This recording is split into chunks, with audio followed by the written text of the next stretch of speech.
Hey guys, it's Mikko from MO Sound Lab, and today I have a very special cat pack to announce. The MO Mega Green. What?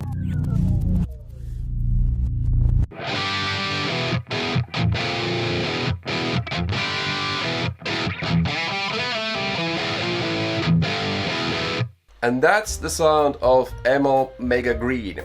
And let me kind of give you a backstory to why this cat pack even exists. So, if you're not familiar with my background, I'm Mikko from MO Sound Lab. I made IRs and impulse responses for many companies before starting my own company. And one of those companies was Fractal Audio Systems, so the Axe-Fx III ships with over 100 of my IRs. Back in those days, I actually collaborated with Misha Mansour from Periphery, and my personal cabinet, the Mega cabinet so to say, is the one that ended up on the Periphery 3 album. Me and Nolly tend to geek out over gear overall, so microphones and speakers and cabs and all that. And this was actually Nolly's idea originally, because his very favorite speaker of all time, at least a few months ago, according to him, was the 6402 cone reissue greenback from the really early 90s. So after that conversation with Nolly, I actually went and bought 3 different cabinets. Like one of them was a combo 2x12. Anyways, many different cabinets with those speakers in them, and I really found the best sounding ones. And I thought, like, this is obvious what I have to do. So I took the very best 6402 greenbacks, somewhat modern greenbacks I guess, put them in the P3 cabinet that I own. So this should be the ultimate cabinet of all time, so to say. So special thanks to Nolly for helping me out with this, and I think they sound maybe even better than the original speakers that came with that cabinet, and that's saying a lot because that is our best cabinet that we have in our collection at MO Sound Lab. Okay, enough jibber jabber, let's just hear what it sounds like. I'm using the Duper amp sim for this, and I have all the settings at noon, and I'm just loading in the cat pack. I'll quickly kind of show you what's in here. So as always, we have 8 microphones. I'm not sure if all the packs do actually, but anyways, we have the 7B, and this is what it sounds like.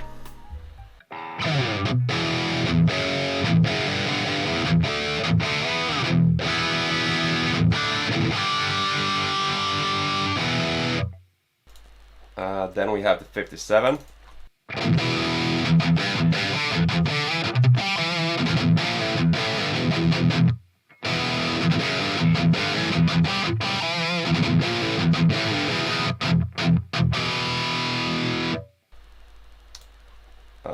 Then we have the 121.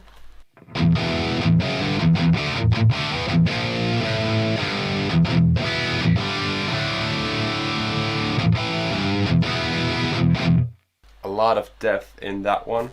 Then we have the 160.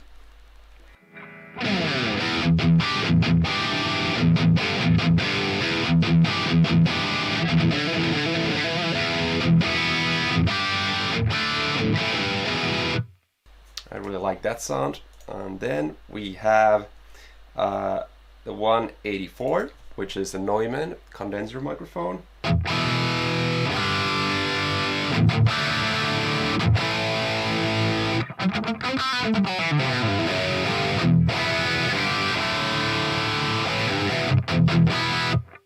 And then we have the 421, and this is once again one of those things that me and Nolly geeked out over. I've been using the modern 421, but Nolly really kind of told me to experiment, and I agree with him that the U4 version of the 421 is a lot better.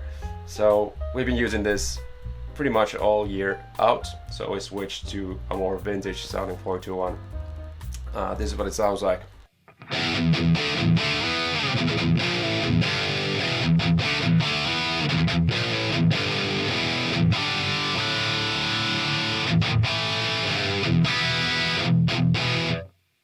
And we still have 2 mics to go. We have a 906.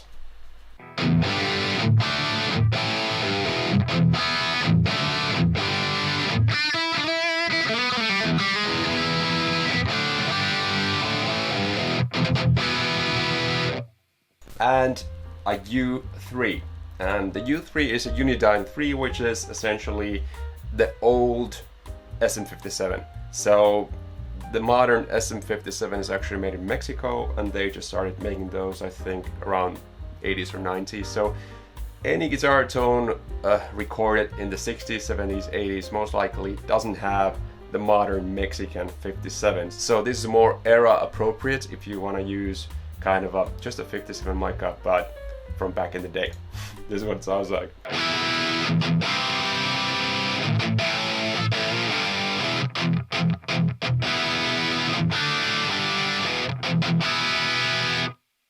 And with all these microphones, you have the brightness options. So from A to E, the A is the darkest sounding one, meaning that it's further away from the middle of the speaker, which is called the cap. And then the E position is the brightest one, which will be closest to the cap. Sometimes dead center on the speaker, sometimes not, depending on the microphone. Let me just quickly demonstrate the kind of difference you can get with just changing the microphone position on, for example, the 57. So this is the darkest 57 position we have. I'm gonna try and play the same riff.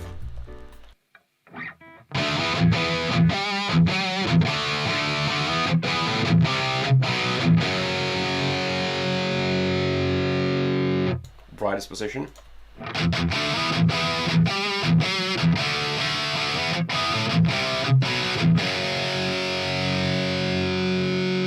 So there's a huge versatility that you get out of every single microphone that you have here, and just imagine blending these together, what kind of options you have. If you don't want to do that, then luckily I've already made 9 mixes that are ready to go. So I will not go through all these. These all have a very different kind of purpose.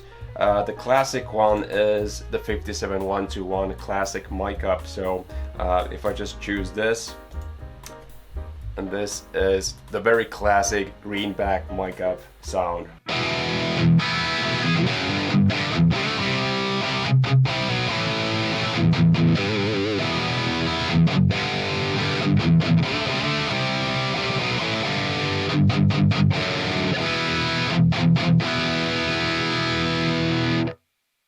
And it sounds so awesome. And I think many of you may be surprised that this is actually a greenback. Yes, it is a greenback. It's just the construction of these cabinets is so different. So if you'd have this speaker in a Marshall, it'll be a lot brighter, wouldn't have that low end, wouldn't be fat, wouldn't be that metal at all. So this is kind of my way of making the most modern greenback cat pack out there, and I think we're onto something very unique.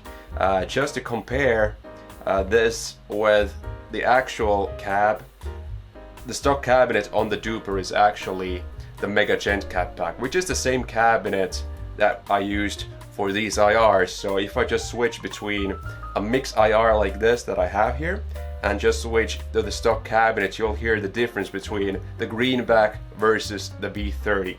So let's have a listen to that.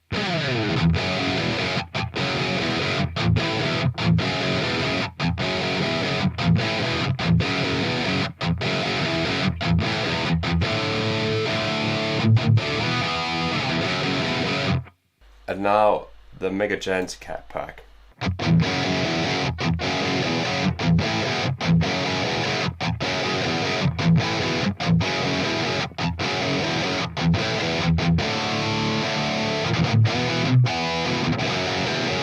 So tonally they are very different sounding. It's the same cabinet but a very different speaker.